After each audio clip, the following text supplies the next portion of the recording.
आज मैं जा रहा हूँ खाटू श्याम मंदिर, जो कि राजस्थान जयपुर के रिंगस जिले में स्थित है। जरूरत का सारा सामान अपने बैग में रख लेता हूँ और बैग उठा करके सबसे पहले अपनी माँ का आशीर्वाद लेता हूँ और आगे की यात्रा को शुरू कर देता हूँ। घर से निकल के मैं पहुंच जाता हूँ नया बस स्टेशन, जहाँ से मुझे इंदौर जाने वाली बस लगी लगाई मिल जाती है। तो मैं जाकर सीधे बस में बैठ जाता हूँ और अपनी सीट संभाल लेता हूँ। बस स्टेशन से निकल करके हाईवे पे आ जाती है और मैं बाहर के नज़ारे देखने के लिए खिड़की वाली सीट पर आकर के बैठ जाता हूँ। थोड़ी देर चलने के बाद बस मां नर्मदा के पुल के ऊपर से होकर के गुजरती है, जहाँ पर बाजू में रेलवे के पुल का काम भी चल रहा था। पुल के ऊपर से होकर गुजरने के बाद बस थोड़ी देर चलने के बाद पहुंच जाती है भेरूघाटा, जहाँ से नज़ारे देखने लायक था। मैं बाहर के नज़ारे देखने में इतना व्यस्त था कि कब बस आकर के एक ढाबे पर रुक गई मुझे पता ही नहीं चला। ढाबे का नाम था त्रशिका ढाबा फैमिली रेस्टोरेंट।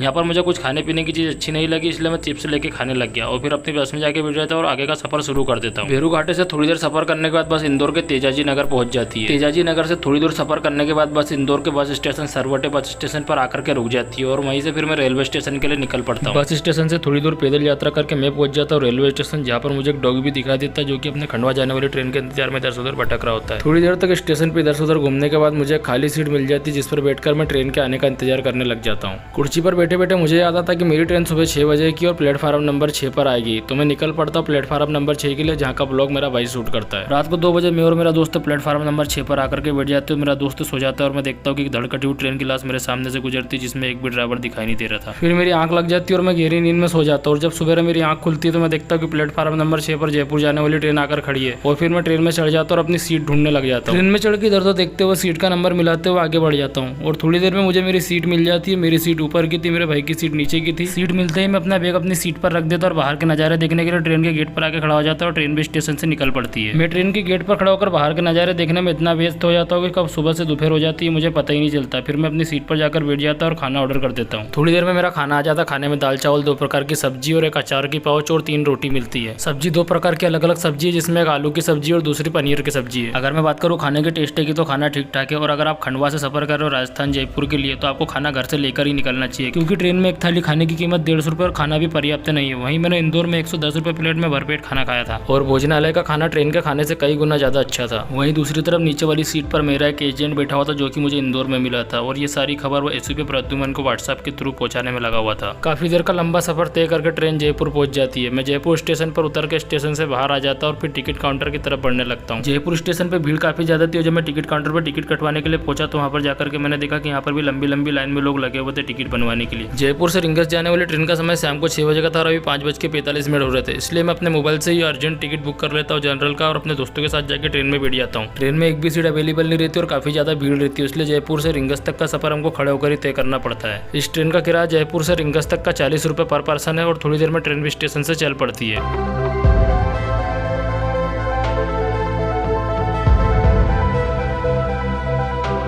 जयपुर से 1 घंटे का सफर तय करके मैं पहुंच जाता हूँ रिंगस जंक्शन पहुंचते हुए मुझे शाम को 7 बज जाते और अंधेरा भी काफी हो जाता है। स्टेशन से बाहर निकलने पर आपको यहाँ पर झंडे की दुकानें दिखाई देगी, यहाँ से आप झंडा लेकर खाटू श्याम जी के लिए पैदल यात्रा शुरू कर सकते हो, या फिर ई रिक्शा या टैक्सी का सहारा ले सकते हो। पर पर्सन के 40 रुपये लगेंगे। मैं ई रिक्शा का सहारा ले लेता क्योंकि आज रात को 10 बजे खाटू श्याम जी के पार्ट बंद होने वाले थे, दूसरे दिन शाम को 5 बजे ही खुलेंगे। थोड़ी देर में मैं खाटू श्याम मंदिर के गेट के पास पहुंच जाता हूँ, जहाँ पर काफी ज्यादा भीड़ रहती है। लोग सेल्फी लेते और वीडियो बनाते हुए दिखाई देते हैं। जब मैं गेट के अंदर प्रवेश करके आगे बढ़ता हूँ तो यहाँ पर भी काफी ज्यादा भीड़ थी और हर तरफ दुकानों पर फूल माला, झंडे, फोटो और भगवान की मूर्तियां बिक रही थी। खाटू श्याम मंदिर के पास पहुंचते ई रिक्शा से उतरने के बाद मैं थोड़ी दूर तक पैदल यात्रा करते हुए एक अच्छी सी होटल ढूंढने लग जाता हूँ। काफी देर ढूंढने के बाद मुझे एक अच्छी सी होटल मिल जाती है। होटल मिलते ही मेरा एक एजेंट रूम किराए पर लेने के लिए पैसे की बात करने जाता है और अपना सीबीआई का अंडर कवर एजेंट होने की बात उन्हें बताता है। तो हमको एसी वाला रूम मिल जाता है, जिसके हमको 1 रात के रुकने के सिर्फ 1000 रुपये देने थे। और अगर आप कूलर पंखे वाला रूम लेते हो तो आपको सिर्फ 600 रुपये देने पड़ेंगे। हम दोनों ही सीबीआई के अंडर कवर एजेंट रह चुके थे, इसलिए हम रूम हमेशा नीचे वाला लेते थे, ताकि हम आने जाने वाले लोगों पर नजर रख सके और लोगों को आने वाले खतरे से बचा सके। जिस रूम में मैं रुका था वहाँ पर हमको 2 बेड पर 2 तकिया और टीवी, जो कि कभी चलती नहीं थी। यहाँ पर एसी लगी हुई थी, एसी चालू थी। दोनों ही बेड पर ओढ़ने के लिए मोटी चादर भी दी गई थी और रूम में काफ़ी सफाई भी थी। लेट बाथरूम दोनों ही अटैच थी, जो कि अभी मैं आपको वीडियो में दिखा देता हूँ। टॉयलेट में सीट आप देख सकते हो, सीट वीआईपी है। यहाँ पर आपको गीजर लगा हुआ भी दिखेगा ऊपर की साइड में।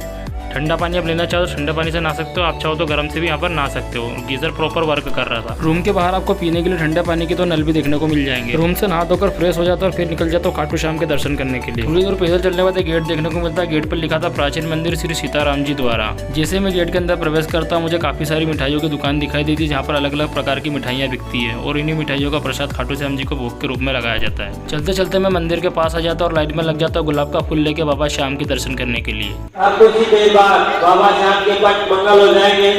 उसके बाद में कल शाम को 5 बजे ही खुलेंगे। अतः जो भी शाम बाग दर्शन लाइन में लगे हुए हैं उनसे निवेदन है कृपया तुरंत आगे बढ़ जाएं और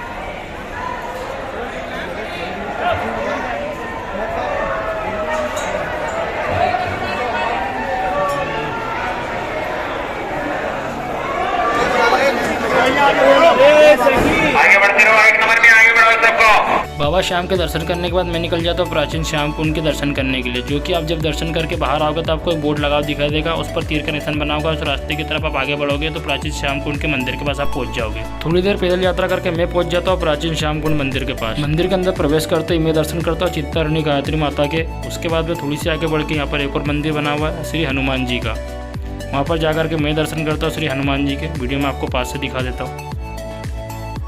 वहीं से थोड़ी सी आगे बढ़ के अगर आपको मैं दिखाता हूँ यहाँ पर बना हुआ श्याम कुंड, यहाँ पर नीचे की तरफ आपको श्याम कुंड देखने को मिल जाएगा। श्याम कुंड के अंदर आपको प्रवेश करके उसका जल लेकर के अपने आप पर छिड़कना है। यहाँ पर सामने की तरफ एक और मंदिर है जिसके दर्शन करके मैं आ जाता हूँ बाहर की तरफ। यहाँ से बाहर की तरफ आने के बाद फिर हम पहुँच जाते हैं होटल में खाना खाने के लिए। फिर सभी जन बैठ के होटल में खाना खाने लग जाते हैं।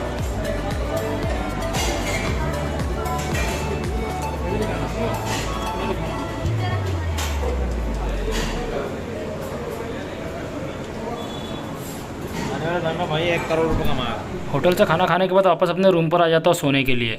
सुबह फ्रेश होकर मैं निकल जाता हूँ अपने घर के लिए। वीडियो पसंद आया तो लाइक शेयर एंड सब्सक्राइब करके सपोर्ट करें अपने भाई अमित जगताप को और कमेंट में जय श्री श्याम लिखना ना भूलें।